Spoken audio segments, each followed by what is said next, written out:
Your dictation will start within 5 seconds.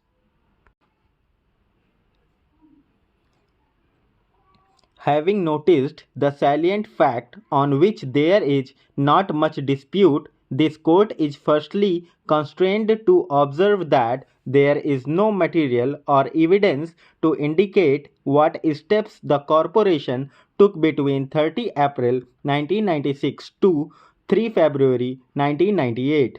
There is not one shred of evidence to indicate as to whether any notice was issued to the petitioner during this period to participate in the disciplinary proceedings.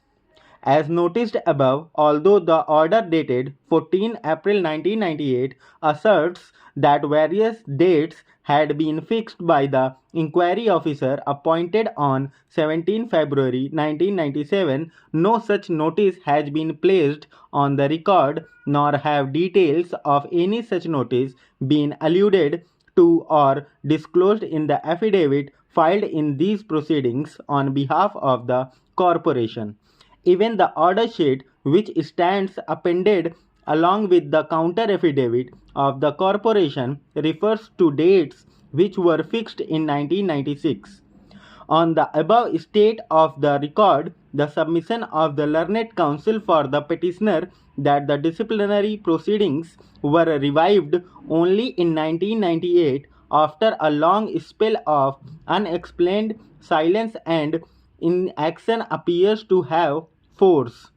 On 17 February 1998, the corporation, although being fully aware the pendency of the disciplinary proceedings, provided to pass an order holding that the petitioner would be treated to have retired from service with effect from 31 January 1998.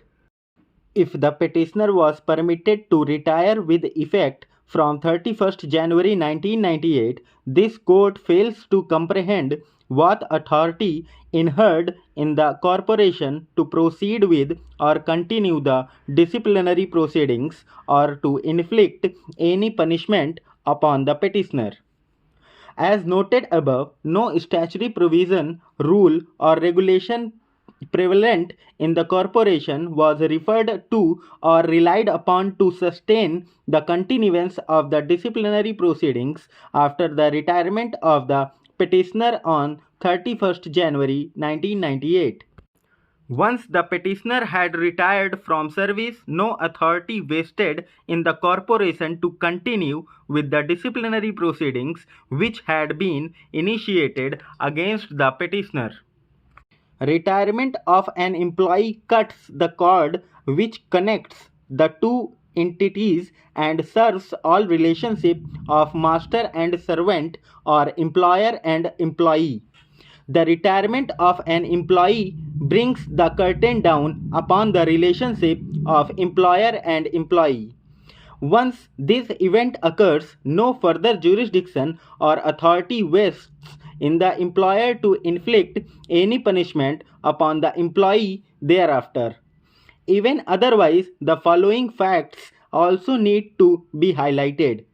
Admittedly, the inquiry report was submitted on 19 February 1998. A reading of the said report, which stands appended as Annexure 14, clearly shows that the inquiry officer has not recorded his satisfaction in respect of the guilt of the petitioner on the basis of any material or evidence on record. The only conclusion recorded by the inquiry officer is that since the petitioner did not cooperate with the disciplinary proceedings and that from his conduct it is clear that he does not want the proceedings to be concluded, he had no option but to record a finding that the charges stand proved. It is tried law that even if disciplinary proceedings are continued and culminate ultimately ex parte, the inquiry officer is under a positive obligation to record his satisfaction with respect to the charges leveled against the delinquent employee with reference to the evidence based upon which the employer seeks to take action against the employee. Even this rudimentary and settled principle was not borne in mind by inquiry officer.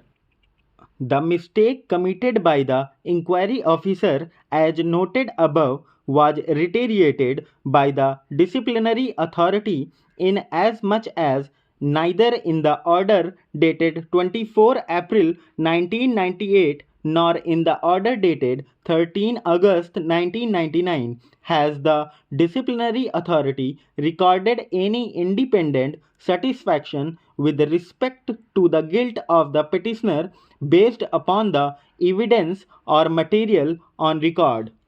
This, of course, subject to the caveat that the failure of the inquiry officer to record his conclusions on each charge is not a flaw which could perhaps have been curbed by the disciplinary authority for the first time.